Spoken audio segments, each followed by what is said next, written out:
Sorry for that, বাড়িতে পাওয়ার কাটের জন্য এইভাবে ভিডিওটা তৈরি করতে হচ্ছে। বিষয়টা হচ্ছে শাকিব খান ইতিমধ্যেই একটা দারুণ খবর অ্যাকচুয়ালিতে আমাদেরকে ড্রপ করেছে বা আমাদেরকে দিয়েছে। আমি তোমাদেরকে একটুখানি জাস্ট দেখাই, না দেখালে ঠিক মানে আনন্দ লাগছে না আমার বিষয়টা। কারণ দেখো, যাই হয়ে যাক না কেন স্টার সিনেপ্লেক্সের যা ঝামেলা ইত্যাদি, সেগুলো না দেখে খুব একটা ভালো লাগছে না। আমার তো অন্তত একেবারেই লাগছে না। মানে আমার তো অন্তত মনেই হচ্ছে না যে এটা কী হচ্ছে রে ভাই। মানে আমি তো সত্যি কথাই বলছি, আমার কী একটা হচ্ছে, কেন এটা হচ্ছে, মানে এটা বারংবার হচ্ছে। আমি জানি না সত্যি স্টার সিনেপ্লেক্সের এই ঝামেলা আদপেও কবে ঠিক হবে বা কী হবে না হবে। তবে ইতিমধ্যে শাকিব খান যেটা করে ফেলেছেন সেটা হচ্ছে নিজের পক্ষ থেকে একটা দারুণ মানে খবর পোস্ট করেছেন। শাকিব খানের খুব যে ছবিগুলো রিলিজ করে, প্রপারলি রিলিজ করে, সেগুলোর ক্ষেত্রে শাকিব খান শুভেচ্ছা বার্তা জানান, সব কিছু বলেন, পাইরেসি করবেন না বলেন।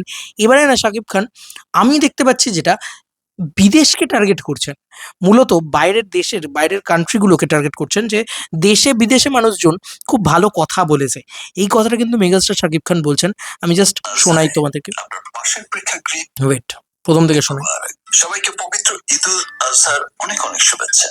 এবার ঈদুল আজহায় আপনার পাশের প্রেক্ষাগৃহে মুক্তি পাচ্ছে আমার নতুন সিনেমা রকস্টার। ইতিমধ্যে সিনেমাটির টিজার, গান, সমস্ত কন্টেন্ট আপনাদের ভালোবাসায় ধন্য। দেশ বিদেশ থেকে আসছে ভূয়সী প্রশংসা।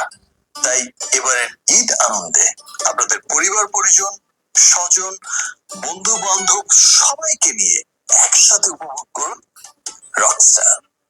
সবাইকে আবারও ঈদের অনেক অনেক শুভেচ্ছা। ঈদ মোবারক। এখানে লেখা আছে ঈদে আপনার কাছে প্রেক্ষাগৃহে আছে রকস্টার। দেশ ও প্রবাসে থাকা সকল দর্শকদের পরিবার পরিজন নিয়ে সিনেমাটি উপভোগ করার আন্তরিক আমন্ত্রণ রইল। চলুন ঈদের আনন্দে একসাথে মেতে উঠি রকস্টারের সাথে, আর এক্সপিরিয়েন্স করুন এক সম্পূর্ণ নতুন শাকিব খানকে। নিশ্চয়ই আমরা এইটাই চাইছিলাম, যে রকস্টার টিম কিন্তু এটা শাকিব খান এর তরফ থেকেও পেয়েছে, এবং তাদের যে লাস্ট লাইনটা, লাস্টের যে লেখাটা, সেটাও খুব মারাত্মক বিষয়, যে দেশে বিদেশে সকলেই পরিবার নিয়ে। আমি তো ভাই তাই করতে চাই, কিন্তু আমার এখানে তো ছবিটা রিলিজ করবে না। মানে আমাদের ইন্ডিয়াতে তো ছবিটা রিলিজ করবে না। তো এটা কবে রিলিজ করবে আই ডোন্ট নো। প্লিজ যেন রিলিজ করা হয়। এই যে এই কথাটা যখন বলা হচ্ছে যে দেশে বিদেশে এত বসে প্রশংসা পাচ্ছে, আরে ভাই মুখিয়ে বসে আছি সিনেমাটা দেখার জন্য। কালকে যদি রিলিজ করতো আমি নিজে হলে গিয়ে দেখতাম ছবিটা, টাকা খরচা করে দেখতাম। কিন্তু সমস্যা হচ্ছে এই ছবিটা আমি দেখতে পারবো না। এটা একটা আমাদের দেশের ক্ষেত্রেই প্রবলেম। বাট আমরা এইটুকু বলতে পারি, আমি যেহেতু বিদেশে, হিসাব মতো বাংলাদেশের কাছে তো আমিও বিদেশ। তো আমি এইটুকু বলতে পারি যে আমরা যেভাবে এক্সাইটমেন্ট দেখিয়েছি ছবিটাকে নিয়ে, সে কিন্তু সারা পৃথিবী দেখিয়েছে। ইন্টারন্যাশনাল একটা স্টোরি লাইন, যে কারণে আরও বেশি করে কিন্তু সেই ভূয়সী প্রশংসাটা হয়েছে। যে কারণে এই ইন্টারন্যাশনাল বিষয়টার উপরে যে শাকিব খান জোরও দিয়েছেন, তারও যে মনে হয়েছে দেশ বিদেশ থেকে ভূয়সী প্রশংসা আসছে, টিজার, গান, সেগুলো সব বিষয় নিয়ে, সে কিন্তু আনন্দের বিষয়। দেশের ভিতরে দারুণ ব্যবসা করুক, এটা আমরা সকলেই চাই। বাংলাদেশের মাটি শাকিব খানের ঘাঁটি, আমি এটুকু মনে করি। শাকিব খান দুর্দান্তভাবে সেই বাংলাদেশের মাটিতে বক্স অফিস কালেকশন করবে, এটা নিয়ে কোনো সন্দেহ নেই।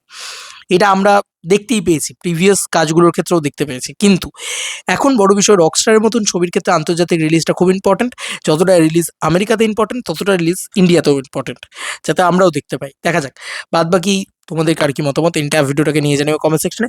শাকিব খান যে নিজেও এক্সাইটেড, যে কারণে এরকম ধরনের ভিডিও পোস্ট করছেন, যে ছবি নিয়ে উনি নিজে ভিডিও পোস্ট করেন, সেই ছবি নিয়ে যে উনিও এক্সাইটেড থাকেন, এটা কোথাও গিয়ে ফিল করায়, বোঝা যায়। তো যাই হোক, এই ছিল আমাদের ভিডিও। Bye bye.